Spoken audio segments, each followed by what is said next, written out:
There is a romantic fantasy about living in the deep woods during the winter. You picture a crackling fire, a cup of hot coffee, and watching the snow gently fall outside your window. But if you live in a region that experiences true, bitter winters, the kind of winter where the temperature drops below zero and the wind howls for days, you know that survival is not just about romance. It is about engineering. Right now, thousands of people are abandoning traditional suburban homes and building Quonset huts. These semicircular, corrugated steel buildings are incredibly affordable, fiercely resilient, and visually striking. They are the ultimate budget build. But let's be brutally honest for a second. If you build a massive, curved steel box and drop it into a frozen tundra without knowing exactly what you are doing, you are not building a cozy home. You are building a meat locker. Steel is an incredible conductor of temperature.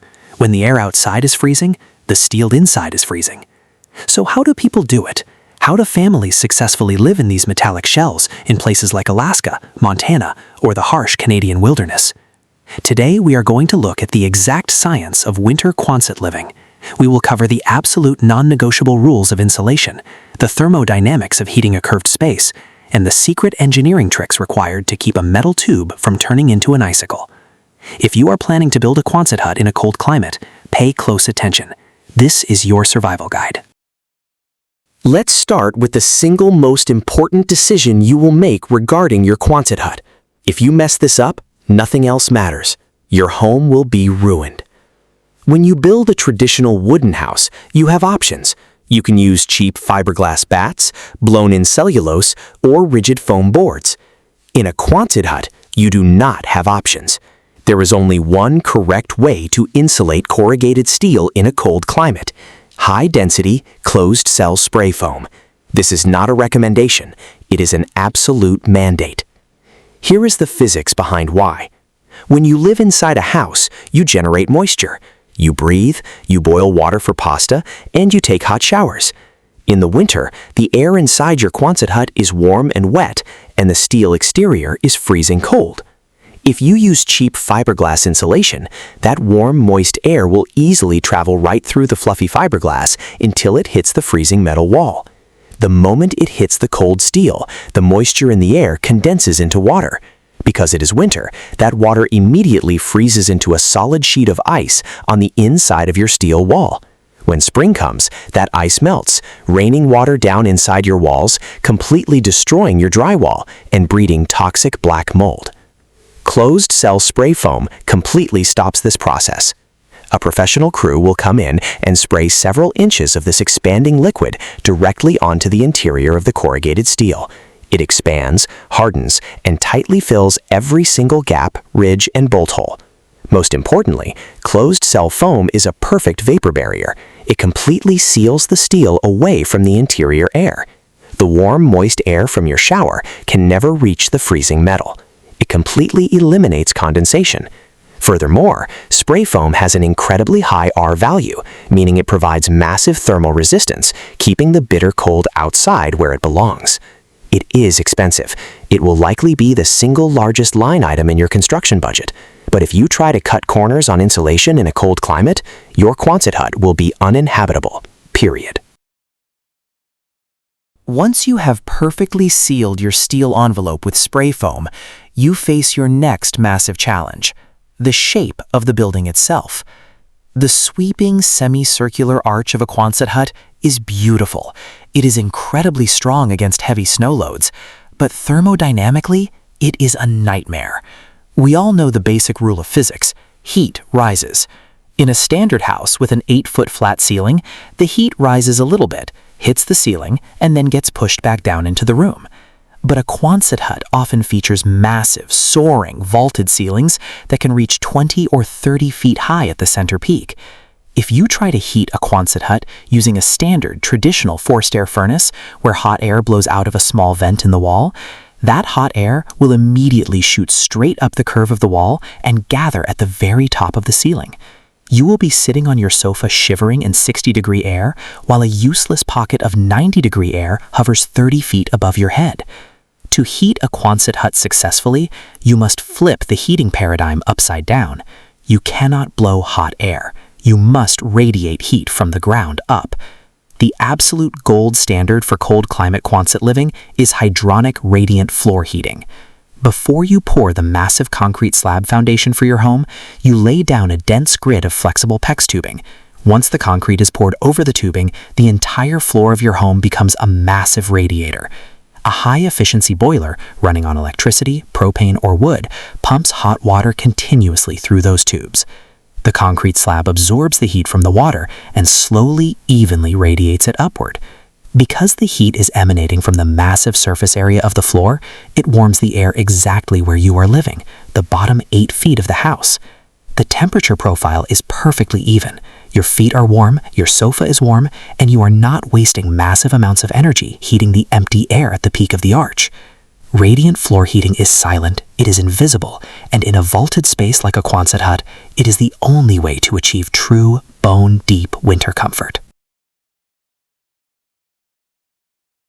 Even with the best radiant floor heating system in the world, living in a harsh winter climate means you must prepare for the inevitable. The power will go out. Ice storms bring down power lines, and blizzards block the roads for days.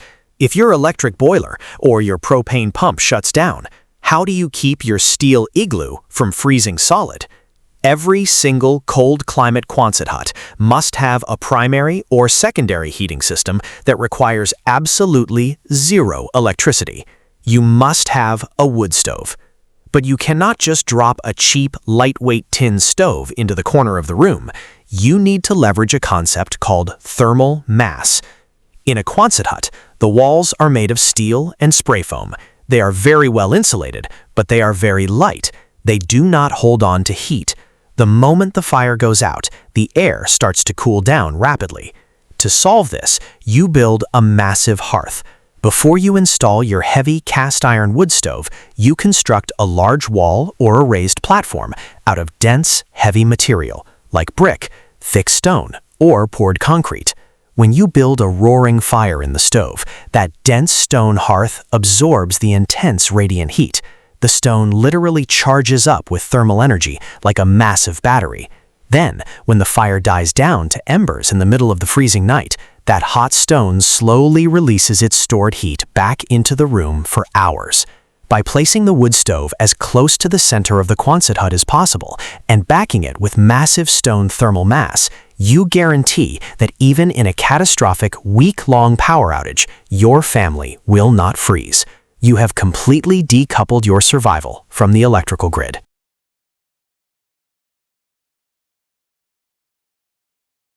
Here is the cruel irony of building a perfectly insulated, highly efficient home. When you seal a Quonset hut perfectly with inches of closed-cell spray foam, you create an airtight fortress. Not a single draft can get in. But this creates a massive hidden danger. If no air can get in, no air can get out.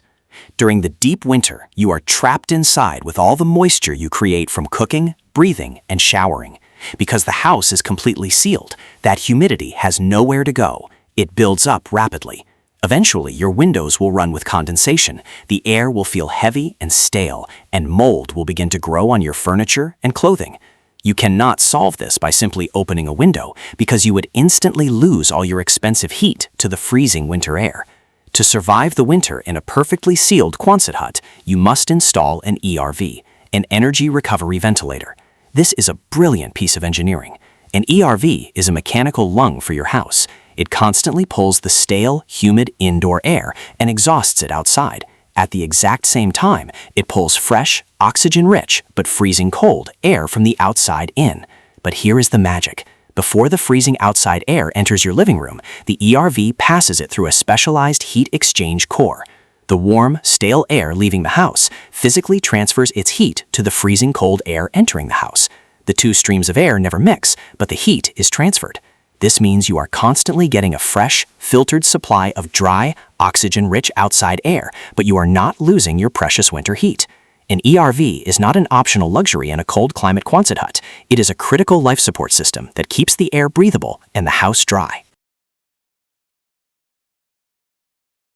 We have talked extensively about the curved steel arch, but the arch is only two sides of the building.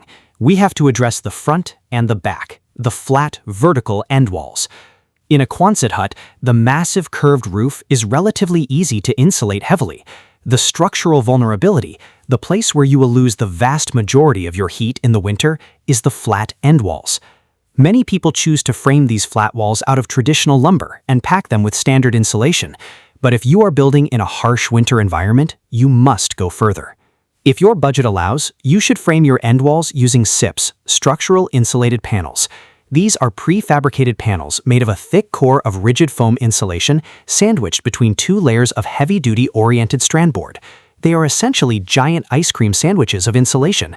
They are completely airtight, incredibly strong, and provide a much higher thermal resistance than a standard wooden framed wall. But the most critical part of your end wall strategy is the glass. Everyone loves the look of a Quonset hut with an entirely glass front wall. But glass is a terrible insulator. If you install a massive wall of cheap standard double-pane glass on the side of your house that faces the brutal north winter wind, you will freeze. You must utilize passive solar design. First, when you pour your foundation, you must orient the Quonset hut so that the majority of your large glass windows face directly south. During the winter, the sun sits very low on the horizon. If you have a massive wall of south-facing glass, the low winter sun will pour directly through those windows, deeply penetrating the house and providing massive amounts of free, radiant solar heat throughout the day. Second, you cannot use cheap glass. You must invest in high-end, triple-pane, argon-filled windows. Yes, they are incredibly heavy, and yes, they are very expensive. But a triple-pane window creates two separate insulating layers of inert gas between the panes of glass. It drastically reduces the amount of heat that escapes your home during the dark sub-zero nights. If you orient your massive windows to the south and you pay the premium for triple-pane glazing, your glass wall shifts from a massive liability into a highly effective passive solar heating system.